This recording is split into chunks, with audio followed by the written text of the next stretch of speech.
Hi, Extras here. Recently, my Creality Energy Pro 3D printer has just reached its first anniversary. Yay! When I start printing with PETG filament, the hot end nozzle always got stuck and I have to cut the Bowden tube every now and then, and I'm not too sure the reason for this. I'm probably thinking maybe it's because of the tube. So for that, I've came up with a solution, which is a little bit expensive, but it's good, right?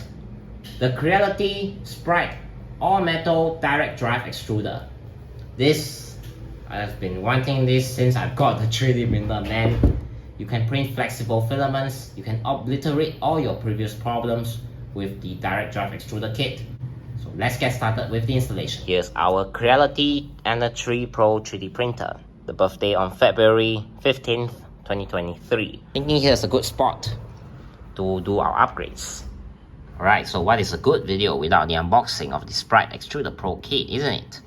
Well, you can see it has a lot of features. It can handle up to 300 degrees Celsius, all metal design, and that is especially important when you want to print a high temperature, a dual gear feeding, compact size and large torque. And it contains, well, it looks like I'm unboxing a tech product. Oh, technically it's a tech product. So anyways, let's go for the video. Alright, so what we have here, we have a user manual. It explains every single detail that you need, the E-steps. Because this has a gear ratio of 3.5:1, the E-steps is different than the normal extruder, which has a 1:1 gear ratio. And first thing I've noticed that its attention to detail is crazy, man. Look at that. They should follow this kind of packaging standards. This is the frame to mount the direct extruder kit, because this is of a different construction as compared to the original. And what we have here is the replacement copper alloy nozzle. It's a 0.4mm nozzle, which is very standardized. This is for the CR touch, so if you have it, there we go, you can plug it into your CR touch. These are all the M3 screws that you need for the installation. And last but not least, we have the direct drive extruder kit. As you can see, it's made of almost all metal, with the exception of just some plastic connectors. The part cooling fan, that's the hot end nozzle cooling fan right here. And the heater wires are not connected yet.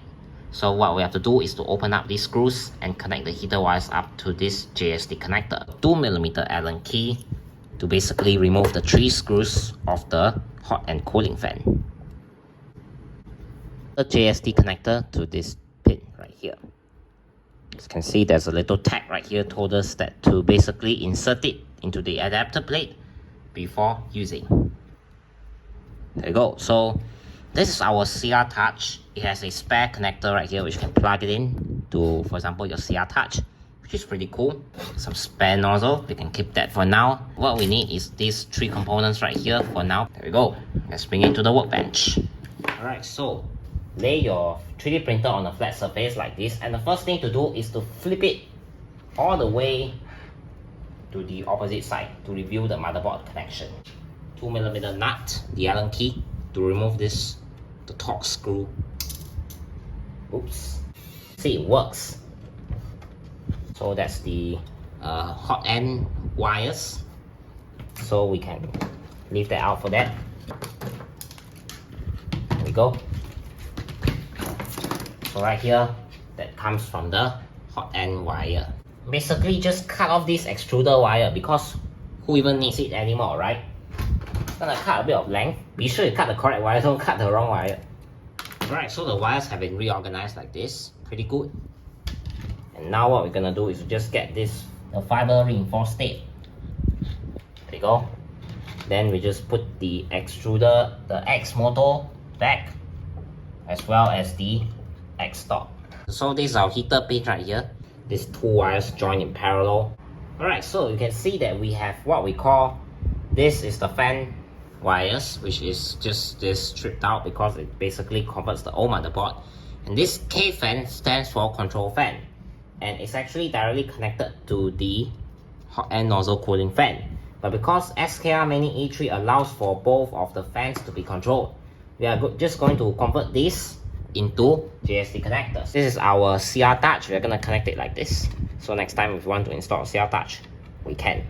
It's just under the LCD. You can ignore this one. There's no label, so you just ignore. This 3 wire also ignore, so we just leave it somewhere. And this one right here, we just only need to connect the K-fan now. You won't just replace it with JST. Alright, so now I'm just going to basically connect the wires correctly like this, you can see. Then we can finally heat shrink our wires together to make a permanent and also to prevent the short circuit. It's overkill for this, but anyways. Alright, so we're gonna compare the weight differences between this and this. The OEM model weighs 133 grams, while the upgraded version, the direct drive, weighs around 322 grams, which is around 2 to 3 times as heavy, but because it's very sturdy one, so it shouldn't make a huge difference. And the lightweight of this ensures that it can be used for extrusion better. Alright, so now I'm gonna show you how to install this direct drive system onto the frame right here that's supposed to mount on the ender tree. 2 little indentation at the back, the slot, so you can see it would fit in like this with the 2 circles here. There's a click sound, and now we're gonna get our 3mm Allen key and of course our M3 screws that will fit on this direct drive system.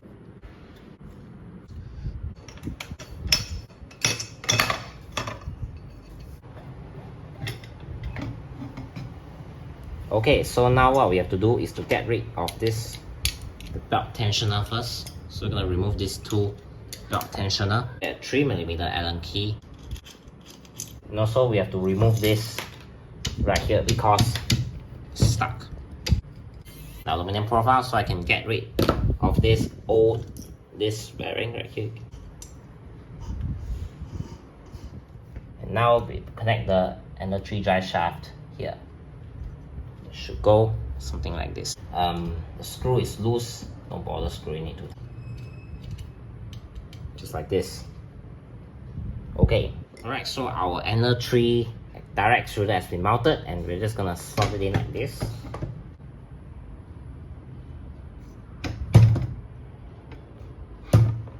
We have this golden opening here. There we go. Now we can basically Alright, so here's a little trick for you, probably way simpler. So you're gonna basically put the brackets in temporarily like this, and you're gonna just put the brackets into the hole like this, and then secure it ultimately with your M3 screws. Alright, so the belt has been tightened. You can see it rolls around that freely. You can now use the tensioner here to tension the belt a little bit. There you go.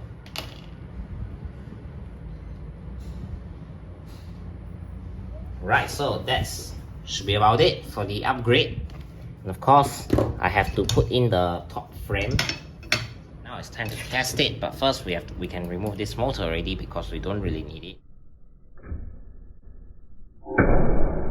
Alright, so a little problem that I found out with this direct drive system, because it's 4-fold the weight of the Bowden tube extrusion system, compromises the structural integrity of the X-axis. It kind of slouches a little bit here because of the support of the metal threaded rod on one side. I came up with a solution, a dual Z-axis drive.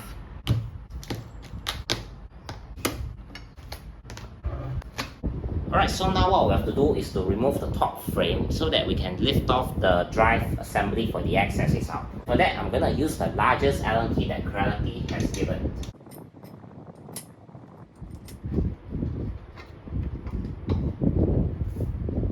Put it at the back. Now what we have to do is to get rid of the power supply here. As included by the manufacturer is this Creality motor and the metal threaded rod. So we're gonna get our new threaded piece here, and we're gonna slide in our threaded rod here, and we're gonna tighten this up slide it in, tighten this up, and everything is tight. As you can see, that works out very nicely. And now what we have to do is remember the spacers. Yep, we're gonna get our spacer. Countersunk screw.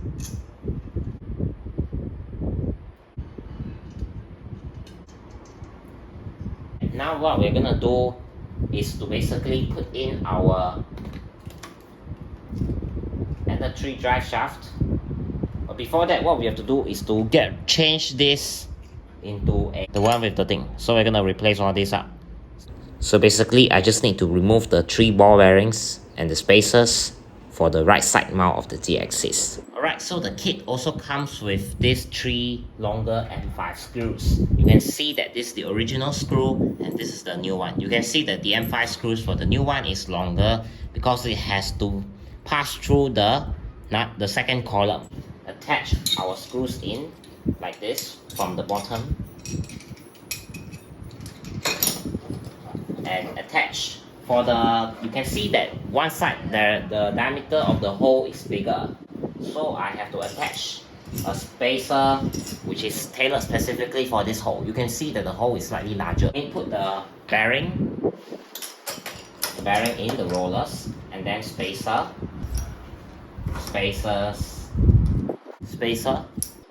the roller wheel, then another spacer, and finally we can attach the mount that the manufacturer provided. With the nuts that's included with the manufacturer, we can secure them. Basically, flip it like this, and we're just going to do the same for the last screw. Okay, so now once our dual gear system is connected like this, we can now slide the whole thing in and basically align the 2 threaded rods. Make sure that they are at the same height. There you go. Secure this top aluminum frame on. Alright, so to basically secure the spacers into the maker slides, what we're gonna do is to basically first put 2 nuts into the maker slides, and thereafter basically just put a screw through the spacer and screw until the screw touches the nut, and do the same for the rest of the 3 screws for the spacers. And yeah, something like this when it's tightened. So it's definitely not a very easy task to do, but it's very worth it, especially for your 3D printer. And fortunately, they provided us with a little bracket that can mount a power supply, because the motor is blocking the way in which the current power supply will be mounted.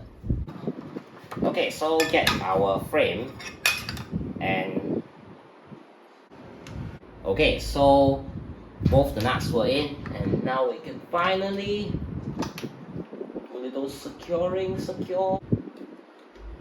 Can't they just, make it a little bit longer? Please, I beg you. This XT60 wires doesn't cost much. Okay, it should be fine. So basically, there's a bit of tension on the wire. Alright, so you have successfully installed your dual Z-axis threaded rods to the X-axis of the 3D printer. Awesome. But one thing you forgot to realize is that you still have to basically level the dual Z-axis rods, because even though it may look flat to you, but to this spirit leveler, which is those kind of air bubble in a glass, basically reacts to how inclined you are from the surface. And you can see that the air bubble is kind of slightly tilted offset to the right. So this means that basically it's slanting up in this direction. So for that, I'm just gonna turn the right side of the dual Z-axis threaded rod, and you would slowly see how the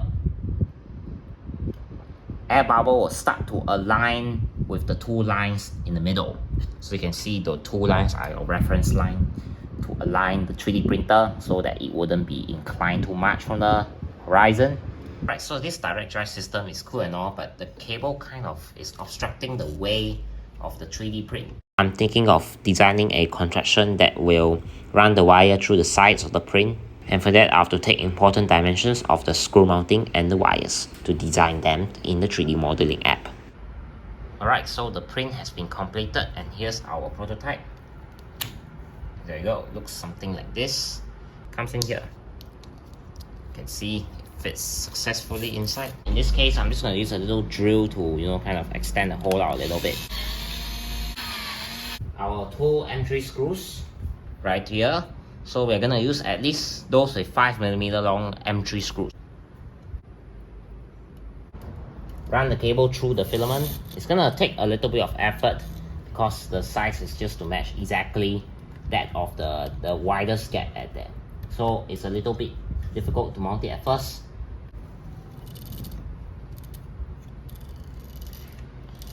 Today I have box. Box says for makers by makers, and it's made by a company called BTT Tech. Doesn't that sound familiar? Isn't that the one who made the SKR Mini E3 version 3.0? And yes, you are right about that. But don't worry, this is not the version 4.0, but it's actually the TFT LCD screen, which is essentially just a touchscreen LCD for my 3D printer. Because my rotary encoder is pretty sketchy, so this can be a worthwhile of an upgrade. Protected by an ESD bag with two foams sandwiched. And this is the LCD screen. As you can see, it looks pretty cool. It has the TFT35 LCD screen, and also these are the peripherals that can connect to your Ender 3 board, the Ender 3 Pro motherboard. So in this video, I'm going to show you how to do that, and it's a very easy process. So let's get started. Turn it off. As you can see right here, we have the fan assembly here. So we essentially don't really need this LCD screen anymore. So I'm just gonna put it aside first. So I'm just going to use this wire right here. This is the 5-wire TFT. As you can see, it looks something like this. This pin is facing upwards. You should not face upwards when you saw this BTT Tech heatsink. What you have to do is to flip it to the other side and just connect it up. That is the place to connect our TFT display. So remember to put it facing downwards. So it looks something like this, pretty nice. And I can finally secure the main housing back together in place. So what we have to do is to get rid of this old LCD because we don't really need it anymore. Everything has been taken out, and you can see we have the bare bones and the 3 housing.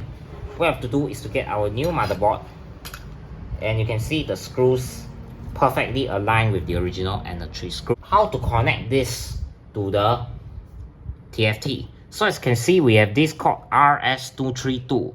That is the serial interface. Do you see the RS232 there? Yep, we have to connect the 5 pin to the RS232 serial interface. So something like this. Alright, so now I'm gonna show you where can you get your BTT TFT35 touchscreen firmware. So what we are going to do is to go to BTT TFT35 firmware, and it should be the first results, GitHub issues. So what we're gonna go to is to basically download the code. So basically click on the code and download the zip file. It's gonna basically download every single file, but we don't actually really need every single file.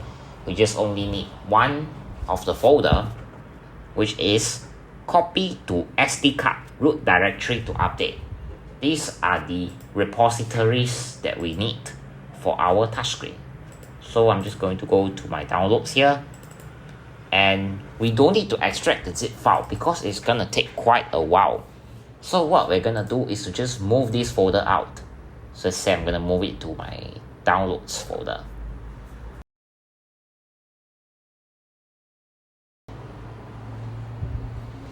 Okay, so the transfer has been completed. What we're gonna go to is basically, we don't really need this anymore. We are going to go to the second folder, and you can see we have so many folders. What is this? We have to insert our SD card into our computer first.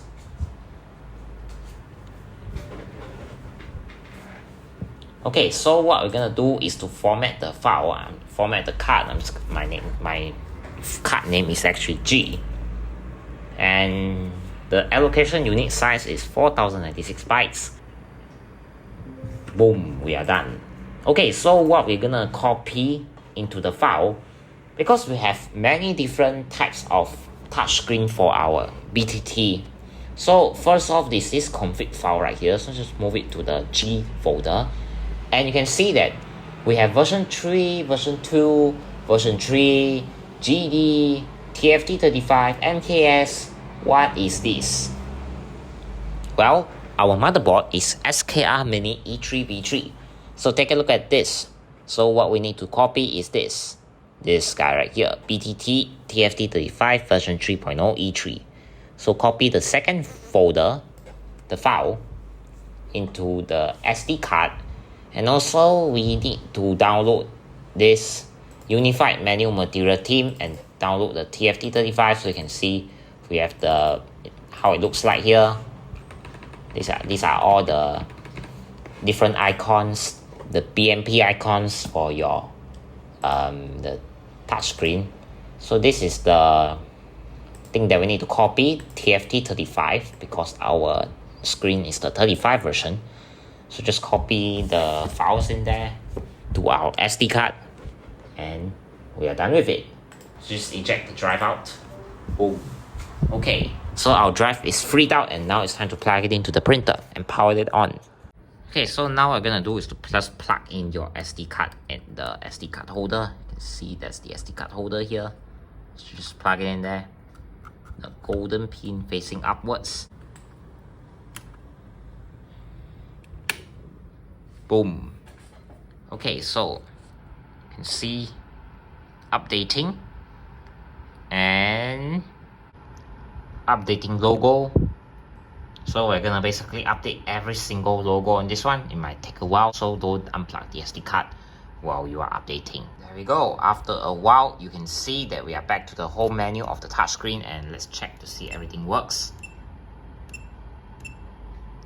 There we go. You can see that the bed leveling is successful. So it's gonna go to heat fan preheat. You can see we have 6 different materials ranging from PLA to even nylon. Okay, so you can see it goes to a bed heating, and you can see that the temperature should be climbing up slowly. So we'll see you there. So, right, so both the hot end and the heated bed has been heated up to the required desired temperature. And now what we're gonna do is to just put the thermometer probe at the heater side. It's a little bit difficult to measure because at this rate we have quite a lot of convection coming from the surroundings. So yeah, I mean, kind of, as you can see, we do get like a pretty close temperature to 90 degree. So that's awesome. I think Ender 3 can actually print polycarbonate and those kind of filaments. But I think polycarbonate, I think, require 100 degree print bed. I can see it's pretty awesome. So yeah, that's for the firmware. All set. So now my Ender 3 Pro 3D printer is now an Ender 3 S1 Pro 3D printer because of 3 worthwhile upgrades. First off is the direct drive all-metal extruder. Secondly is the dual Z-axis motor. And last but not least, we have the honorable TFT35 touchscreen with such a great user interface. So easy to control every single part. And you can even put SD card directly onto the motherboard to basically insert your G-code files. So that's very interesting, and these upgrades have helped to streamline the process of 3D printing, especially using my Creality Ender 3 Pro 3D printer.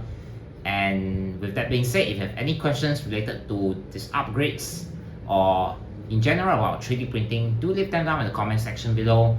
And damn, that's really a while for a video, like almost a couple of months, because the parts come in a succession. So with that being said, I really hope you enjoyed this video.